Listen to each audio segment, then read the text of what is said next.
Selamat malam. Assalamualaikum warahmatullahi wabarakatuh. Waalaikumsalam warahmatullahi wabarakatuh. Terima kasih atas memberikan waktunya kepada kami.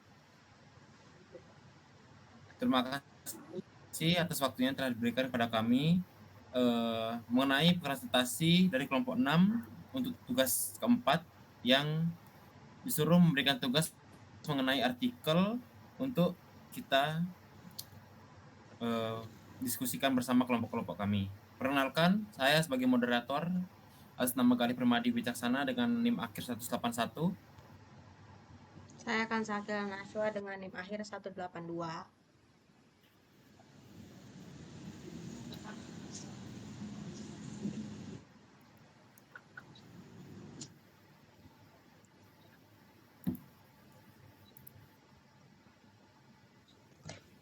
Perkenalkan, saya Iza Basulak dengan 35 akhir 152.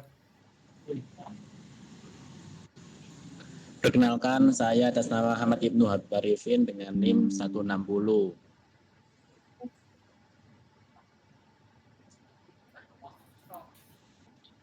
Perkenalkan, nama saya Muhammad David Muzaki dengan NIM akhir 176.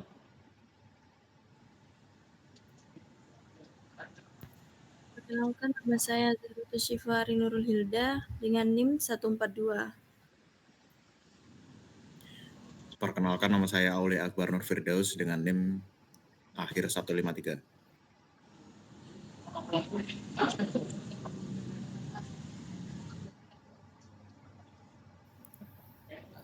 Baik, di sini lanjut saja kita ke artikel pertama, yaitu pengaruh penambahan absuton pada penuaan campuran beraspal yang akan dibacakan oleh teman-teman saya.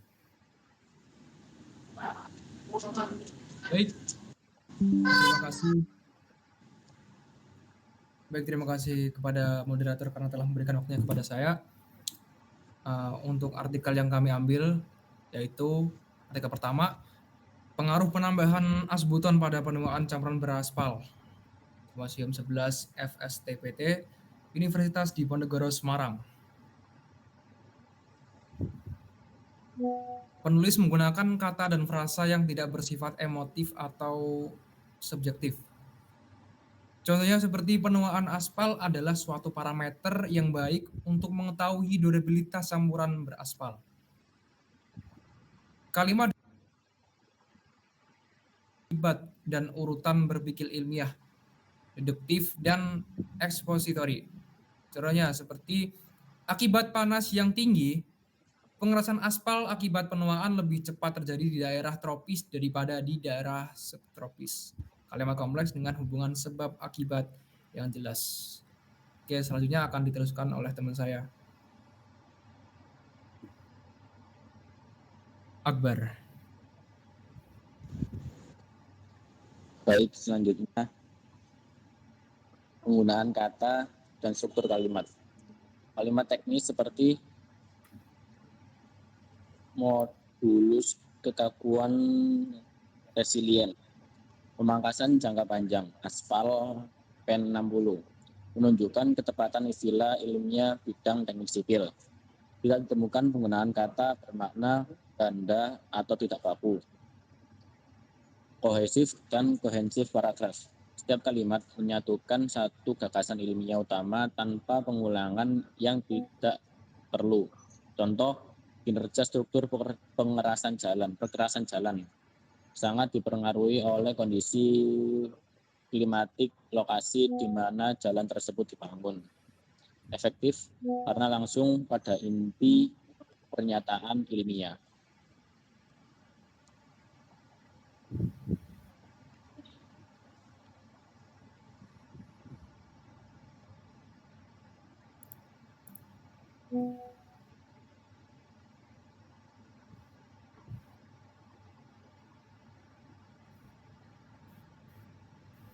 Baik, di sini lanjut ke artikel kedua, yaitu mengenai tentang teknik sipil dari Muhammad Zulkifli Mufti dan Melinda Ayu Azahra, yang dimana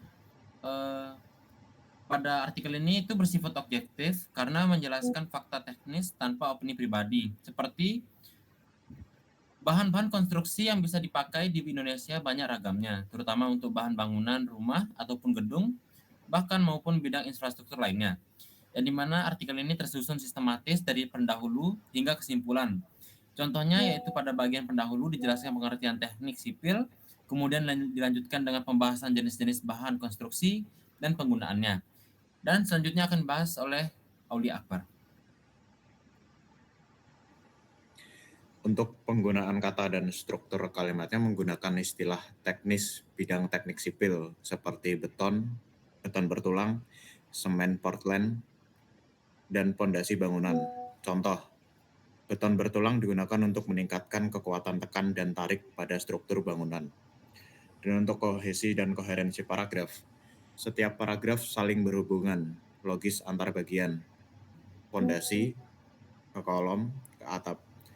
Contoh, setelah pondasi dibangun dengan kuat, tahap berikutnya adalah pemasangan kolom yang berfungsi menahan beban dari struktur atas.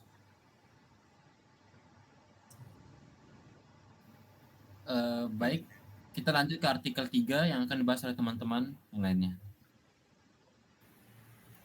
Artikel 3 dengan judul Kajian Analisis Respon Struktur Bangunan Baja di bawah pengaruh kombinasi beban termal atau kebakaran dan beban angin.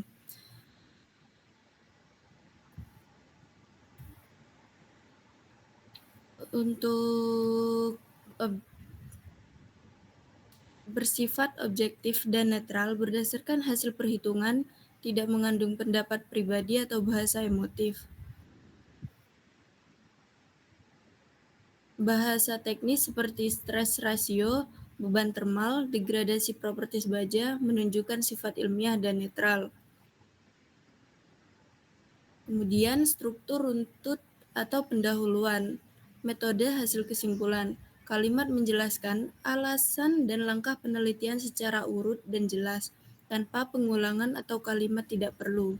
Gaya ini menunjukkan efisiensi bahasa ilmiah, ringkas, padat, dan langsung pada inti.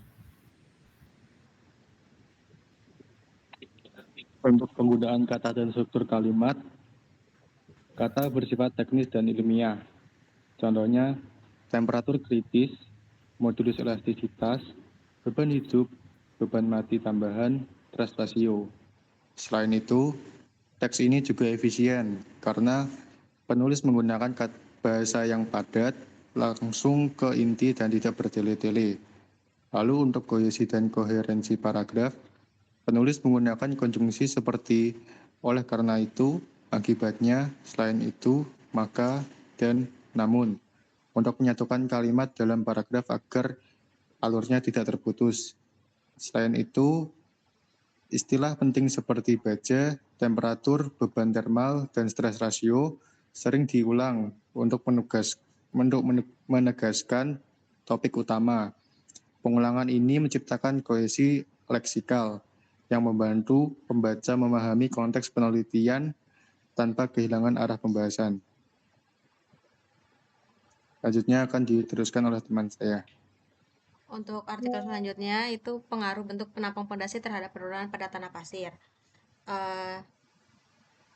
Untuk kata objektif dan netral itu penulisan didasarkan pada data numerik, beban versus penurunan yang disajikan dalam tabel dan grafik menggunakan bahasa formal, ilmiah, dan non-emosional.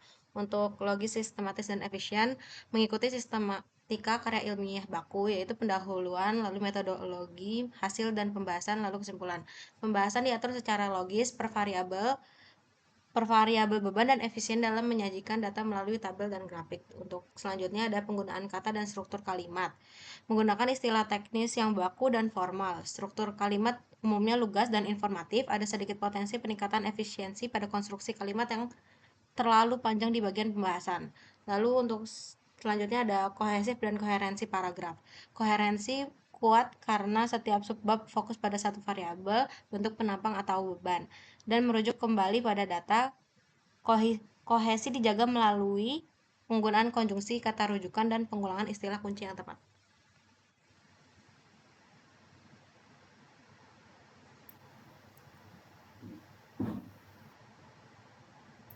Oke, itu dia diskusi kami mengenai 4 artikel tersebut yang dimana tentu memiliki hal-hal yang berbeda di setiap artikelnya masing-masing. Baik, untuk selanjutnya kita akan membacakan sedikit mengenai KBBI yang salah dari artikel tersebut.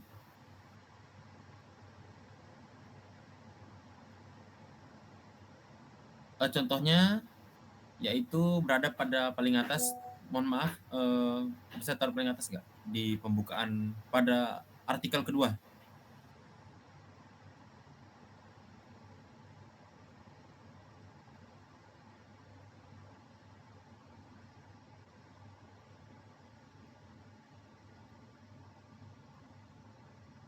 Baik, di sini dapat dilihat pada bagian abstrak, itu pada bagian pertama, yaitu mengenai bahan-bahan konstruksi yang bisa dipakai di Indonesia dan sebagainya. Yaitu ada beberapa tanda kesalahan pada bagian bahan-bahan yang dimana tersebut tidak ada tanda penghubungnya.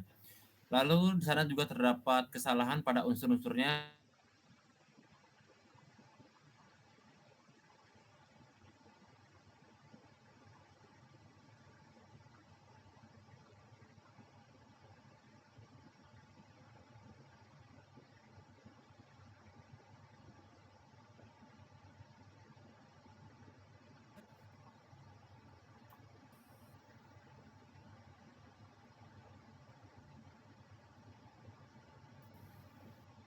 Lalu dapat dilihat di sini ada bagian semen putih yang dimana memiliki beberapa kesalahan, yaitu dapat dilihat pada bagian karena warna abu-abu pada semen Portland disebabkan besi, yang dimana karena itu salah karena tidak baku, dikarenakan karena yang tepat itu memiliki huruf E pada bagian setelah R-nya.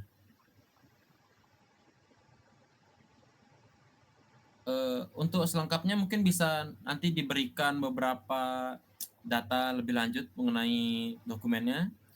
Baik, mungkin ada tambahan mungkin dari teman-teman sekalian mengenai presentasi pada kali ini, atau ada yang ingin menambahkan bisa diberikan penambahan. Baik, saya akan menambahkan yang perlu dibenahi ada di kadar Fe2 O3 ini harusnya kan 2-nya di bawah sama O-nya 3 di bawah. Seharusnya untuk sekelas jurnal itu harus ada profesionalitasnya.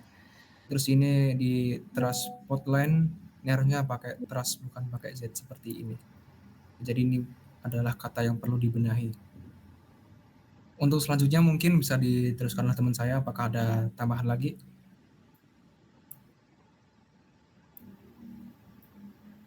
Sudah cukup. Baik, karena tidak ada penambahan kata maupun pendapat, dapat kita selesaikan presentasi pada hari ini. Terima kasih atas waktu yang telah diberikan.